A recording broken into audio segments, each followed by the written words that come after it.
इसके साथ चैप्टर 3 हमारा पूरी तरह से खत्म हो जाएगा और मॉड्यूल जो हमारे पास 1 है उसका एक चैप्टर खत्म हो जाएगा। कल हम अगले क्लास में हम मॉड्यूल 2 लेके आएंगे, सॉरी मॉड्यूल जो 1 है उसका हम लास्ट चैप्टर लेके आएंगे, ठीक है, जो 4th चैप्टर है। ठीक है, तो हम शुरू करते हैं अपनी क्लासेस को। दोस्तों आइए स्टार्ट करते हैं। सबसे पहले मैं आपको एक बार सिलेबस फिर से दिखा दूं, क्योंकि आप कई बार सिलेबस भूल भी जाते हैं। देखिए हमारा जो सिलेबस है, देखिए हमने चैप्टर 3 है तो आज खत्म कर देंगे, इसके बाद हमारे पास बचेगा सिर्फ चैप्टर 4। ठीक है दोस्तों, तो आइए शुरू करते हैं हम अपने अगली क्लास के साथ। ठीक है, आइए स्टार्ट करते हैं। तो हमारे चैप्टर 3 के क्या है, हमारे समाज, राष्ट्र, राज और सरकार के बीच में अंतर के बारे में। जैसे कि मैंने कल आपको बताया था कि हमारे जो ये नोट्स हैं ये किस चीज से, इसके स्रोत क्या क्या है। इसका स्रोत है हमारे पास, एक सेकंड माफ कीजिएगा, हाँ, इसका स्रोत क्या क्या है हमारे पास। इसका स्रोत है हमारे पास एनआईओएस का, एनसीईआरटी का और मेरे पर्सनल यूपीएससी के कुछ नोट्स हैं उसके साथ। तो आइए स्टार्ट करते हैं। कल हमने जो पढ़ लिया था, हमने इंट्रोडक्शन पढ़ लिया था, राज्य और समाज के बारे में पढ़ा था, राज्य और समाज के बीच में अंतर के बारे में पढ़ा था, राज्य और अन्य संगठनों के बारे में पढ़ा था। आज हम इसके 2 पार्ट को पढ़ेंगे, जिसमें हम राज्य और सरकार के बारे में पढ़ेंगे और राज्य और राष्ट्र के बारे में पढ़ेंगे। अगर आपने पिछले टॉपिक को नहीं पढ़ा है, पिछले चैप्टर्स को नहीं पढ़ा है, तो आप पीछे जाएं और इस चैप्टर को खत्म करें, तभी आपको ये 2 चैप्टर भी, जो टॉपिक आएगा वो भी आपको अच्छे से समझ में आएगा। ठीक है दोस्तों, आइए शुरू करते हैं। आज हम पढ़ेंगे राज्य के बारे में और सरकार के बारे में। सबसे पहले मैं आपको पूछना चाहता हूँ कि आप जो राज्य समझ रहे हैं, ये राज्य आप किस राज्य से संबंध रखते हैं? क्या ये राज्य आपका यही है कि यूपी, बिहार, पंजाब, ये राज्य आप समझते हैं इस राज्य को? तो अगर आप ये राज्य समझ रहे हैं तो आप बिल्कुल गलत जा रहे हैं, क्योंकि पॉलिटिकल साइंस में जब मैं राज्य की बात करूं तो आप समझ जाना कि यहाँ पे बात देश की हो रही है। ठीक है, जब हम राज्य की बात पॉलिटिकल साइंस में करते हैं उसका अर्थ होता है कि हम किसी देश के बारे में बात कर रहे हैं। ठीक है, और सरकार क्या है, जो उस राज्य को चलाती है। ठीक है, अच्छा, तो क्या सरकार का मतलब सिर्फ उस राज्य को चलाने वाली संस्था का नाम है, जो कि वोट डालती है, सॉरी जो चुनाव लड़ती है और एक नई पार्टी बनाती है और चुनाव लड़ती है और फिर सत्ता अपने हाथ में लेती है, क्या उसका नाम सरकार है? तो अगर आप ये भी सोच रहे हैं तो आप फिर भी गलत है, क्योंकि सरकार का काम क्या है, सरकार का जो यहाँ पे 3 अंग होते हैं, विधायिका, कार्यपालिका और न्यायपालिका। ठीक है, तो सत्ता प्राप्त करने का काम विधायिका और कार्यपालिका का होता है, और न्यायपालिका उसके द्वारा बनाए गए नियम और कानून की जांच करती है और उसके हिसाब से सजा वगैरह सुनाती है। ठीक है, दंड देती है। ठीक है, आगे चलते हैं, मैं इसको पढ़ना चाहूंगा। ठीक है, देखिए सरकार जो है वो राज्य का एक घटक है। जैसे कि हमने बताया था कि राज्य के कितने घटक हैं, राज्य के टोटल 4 घटक हैं। क्या क्या? जनसंख्या, भूमि, सरकार और संप्रभुता। तो सरकार उसमें से भी एक घटक है। ठीक है, ये हम पिछली क्लास में पढ़ चुके हैं। देखिए अब हम पढ़ते हैं कि जहां पर कानून बनाने और लागू किए जाते हैं, सरकार के अंग की बात हो रही है यहाँ पे, कि सरकार के 3 अंग हैं। कहाँ क्या बनेगा? एक तो कानून बनेगा और उसे लागू किया जाएगा, और उनके नियमों का उल्लंघन करने वाले को दंड भी मिलेगा। ये तीनों काम सरकार के हैं। ये तीनों सरकार का अंग है, विधायिका, कार्यपालिका और न्यायपालिका। वहीं राज्य का प्रत्यक्ष रूप है। राज्य का क्या है? प्रत्यक्ष रूप है। कौन? यही यही जो 3 अंग है, ये राज्य का प्रत्यक्ष अंग है। इसमें राज्य के सभी लोग, संगठन, संस्थाएं शामिल है। क्या क्या शामिल है? लोग, संगठन, संस्थाएं, तीनों शामिल है, और जिसके द्वारा राज्य की इच्छा व्यक्त की जाती है। राज्य की क्या इच्छा है ये हमें व्यक्त किया जाता है। ठीक है, और उसका प्रतिपादन भी करते हैं। ठीक है, तो राज्य और उसके संगठनों के बारे में, संस्थाएं इसमें किसमें? सरकार में शामिल होती है। राज्य के सभी लोग, संगठन, संस्थाएं इसमें शामिल है। उनकी इच्छा जो होती है, इसकी प्राप्ति कौन करता है? इनकी इच्छा की पूर्ति कौन करता है? राज्य के जो इच्छाएं होती है उनकी पूर्ति कौन करता है? सरकार करती है। ठीक है, आगे चलते हैं।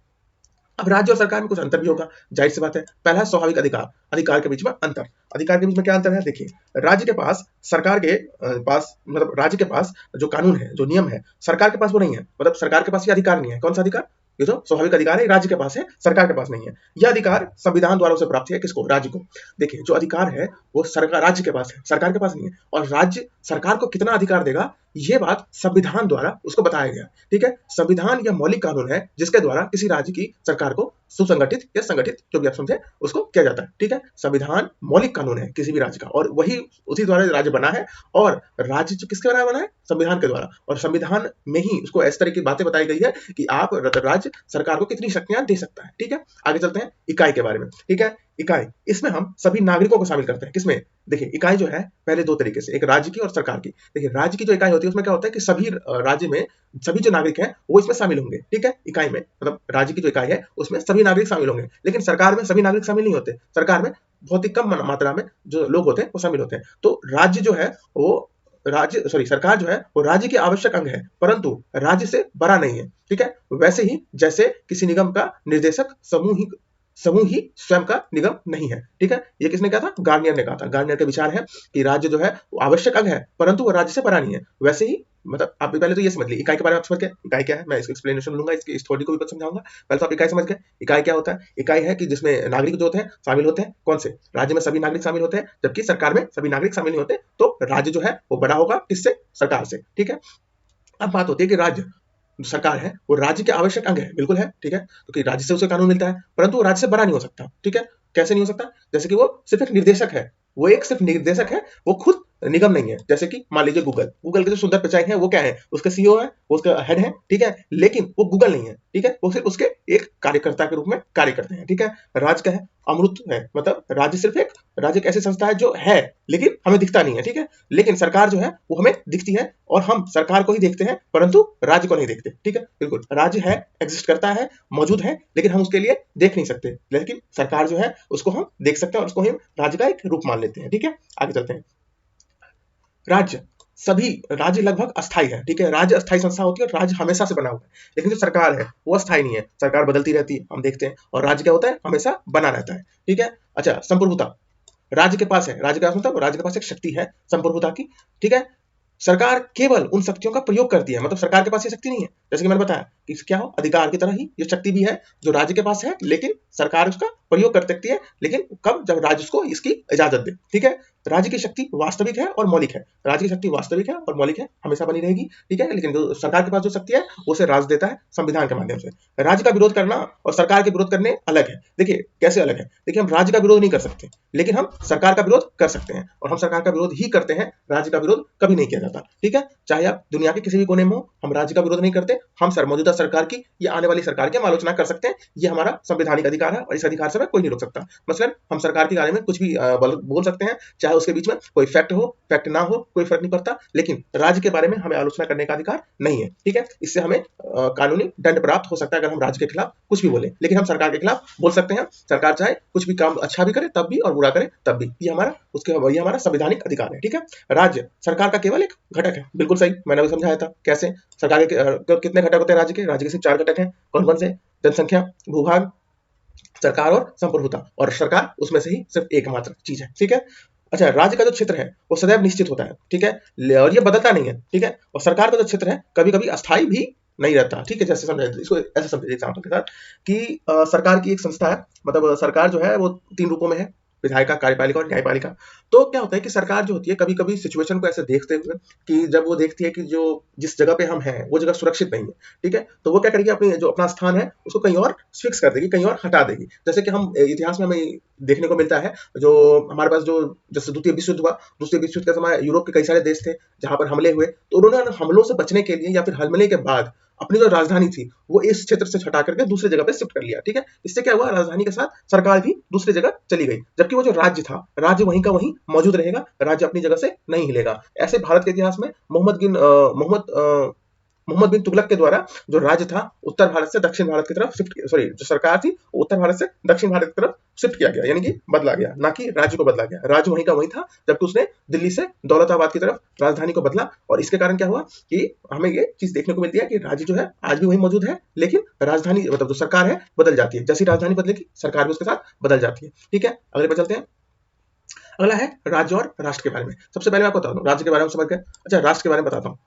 राष्ट्र का अर्थ है ऐतिहासिक रूप से गठित लोगों का समुदाय, ठीक है। लोगों का एक समुदाय है जो ऐतिहासिक रूप से गठा, मतलब आपस में मिला हुआ है, ठीक है। कैसे मिला है, भाषा के माध्यम से, भूभाग के माध्यम से, अर्थव्यवस्था के माध्यम से और मनोवैज्ञानिक आचरण के माध्यम से, ठीक है। और इन सभी के कारण वो एक संस्कृति का अभिव्यक्त है करता है, मतलब एक संस्कृति को बताता है कि ये एक संस्कृति उसकी है।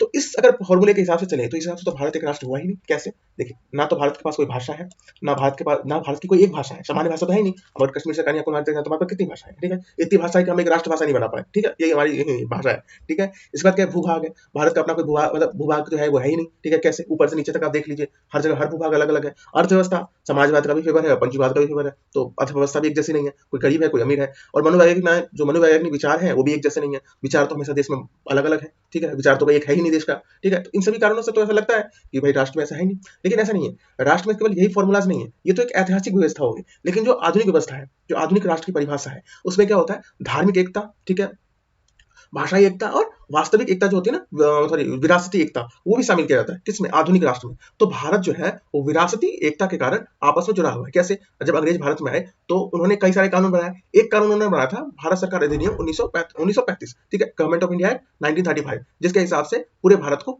एक राष्ट्र का दर्जा दिया गया था, और भारत ने उसी मुहिम को पकड़ा, हमारे स्वतंत्रता सेनानियों ने, हमारे संविधान निर्माताओं ने, और भारत को एक राष्ट्र की संज्ञा दे डाली, ठीक है। तो समझ गया कि भारत भी एक राष्ट्र है, कैसे, विरासत के रूप में, ठीक है। हमें विरासत में, हमें इतिहास में हमें इस तरह की चीजें मिली है जिसके कारण भारत सरकार अधिनियम आया 1935 का और हमें एक राष्ट्र का दर्जा हमारे संविधान निर्माताओं ने प्राप्त करके दे दिया। ठीक है, अगले चलते हैं। तो राष्ट्र और राज्य में अंतर क्या है? देखिए, राष्ट्र सदैव एक राज्य नहीं हो सकता, बिल्कुल नहीं हो सकता, क्योंकि राष्ट्र जो है वो भावनात्मक रूप से चलेगा और जो राज्य है वो कानूनी रूप से चलेगा।